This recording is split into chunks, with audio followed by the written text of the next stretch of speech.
If you've ever wondered why you can't seem to catch your breath, even when things slow down, this video is for you.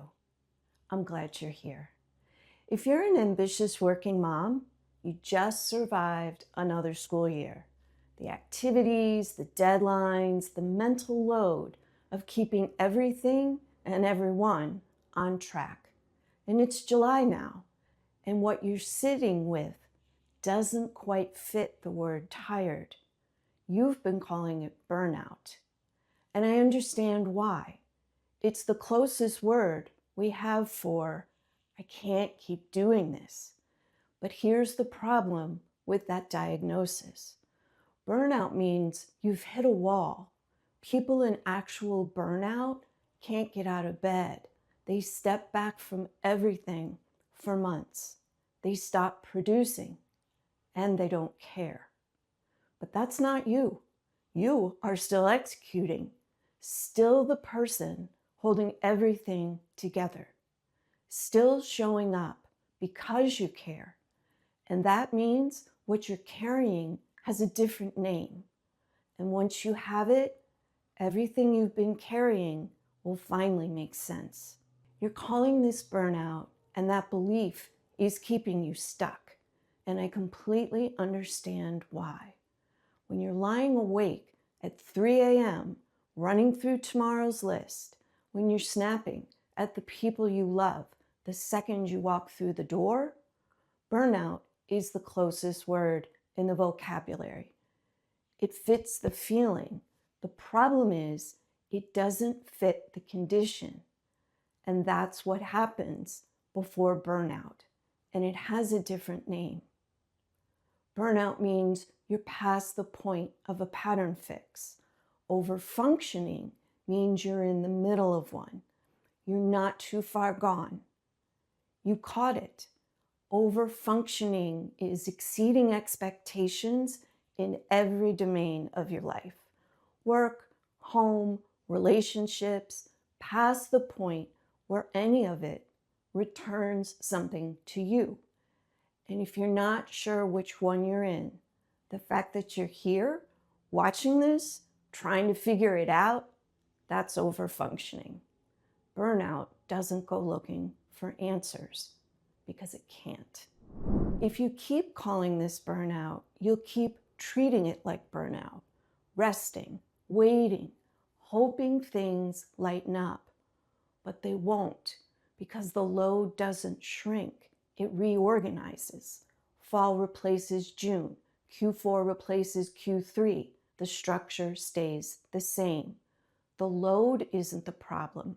The structure carrying it is. No overfunctioning because I lived it. A full-time working mom of 3, chronic Lyme disease, and a marriage falling apart, all at the same time. I called it burnout for years.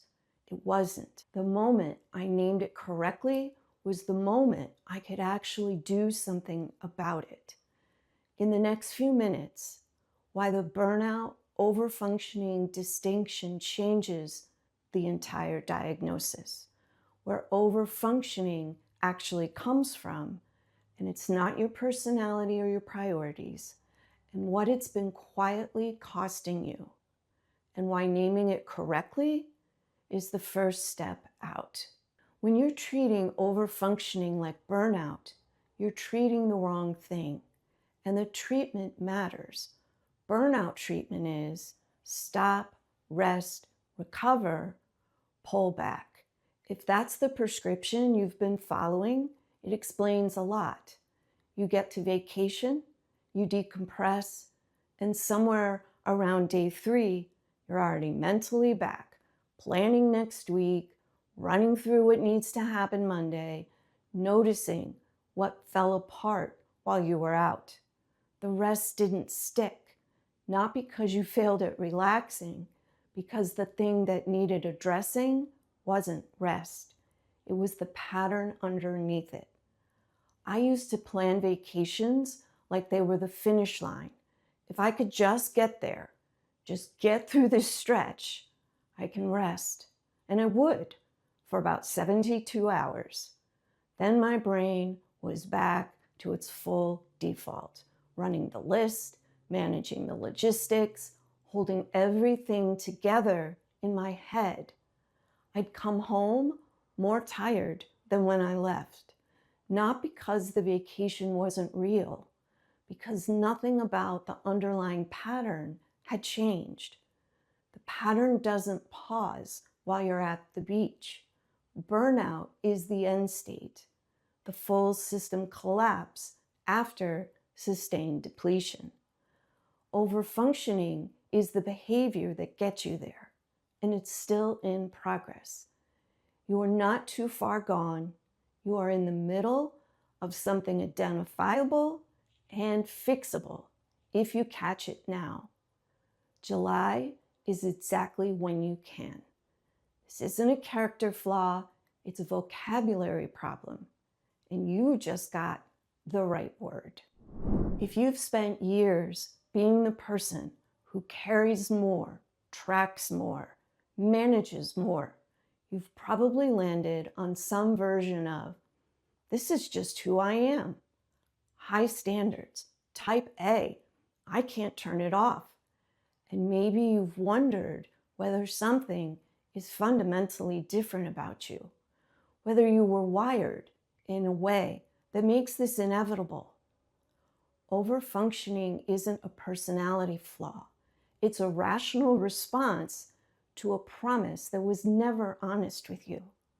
The promise sounds like this: you can have it all: career success, family presence, personal well-being, simultaneously without hard choices, without trade-offs, without changing anything about how you lead or live.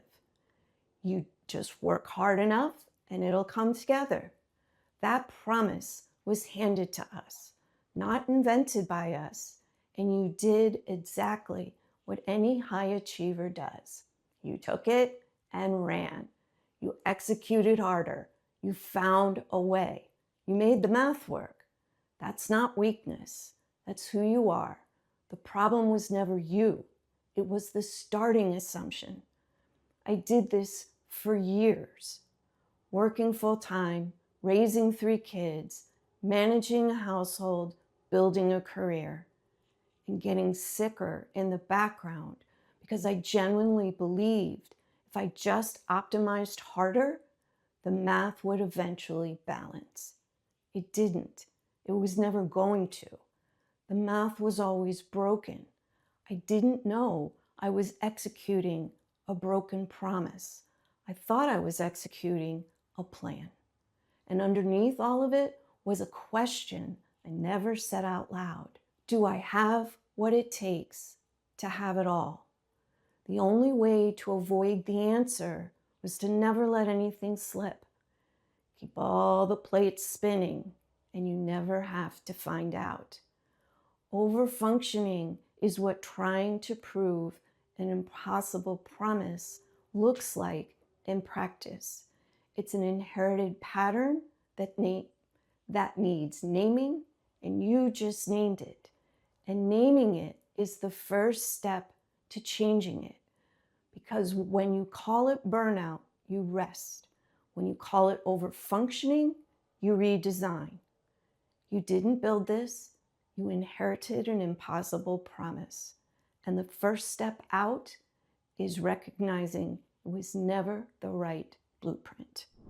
One of the reasons overfunctioning is so hard to see while you're in it is that the cost doesn't announce itself. There's no single moment where you look up and say, that's where it all went. It leaks quietly, steadily, in the margins around things that are supposed to be productive. And the reason you can feel it right now is that the school year pace has finally slowed enough to notice the gap between what you've been carrying and what you actually have left. Think about a typical Tuesday. Not the meetings, not the deliverables, those you can account for. Think about what happens around them. Rereading an email twice, before sending because the tone has to be exactly right. Running a mental inventory at pickup. Is the permission slip signed? What's for dinner? Did I follow up on that email from this morning? The 45 minutes after you got home where you were physically present but still mentally at work, half listening, not quite switched over, checking your phone on reflex. The decision about something small that somehow took 10 minutes because you were already at the bottom of your capacity and nothing felt simple anymore. None of that shows up on a calendar. It's invisible and it accumulates. That invisible cost has a name: the hidden time tax. Decision fatigue, mental load, context switching between work and home, emotional recovery that eats hours you never get back. And yes, some loads are genuinely heavier than others. That's real.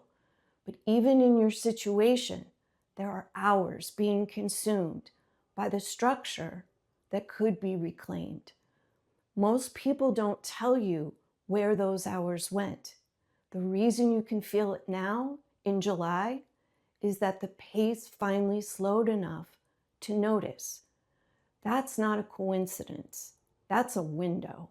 What you do with this moment before fall ramps back up determines whether May lands the same way this one just did. You're not losing time. You're paying a tax you didn't know you signed up for. You can stop, but only once you stop calling it the wrong thing. You made it through another school year. You delivered, you showed up, you held it together, and you're sitting in July feeling the weight of something you've been calling burnout, wondering if this is just what ambitious feels like permanently now. It's not. What you're carrying has a name. It came from somewhere real, from a promise that was never honest with you, and a cost you were never shown. And it doesn't have to run until it becomes the thing you have to work harder to come back from. July is a window. It doesn't stay open long. Fall is coming, and with it, the pace picks back up. What you build between now and then is what determines whether next May feels different.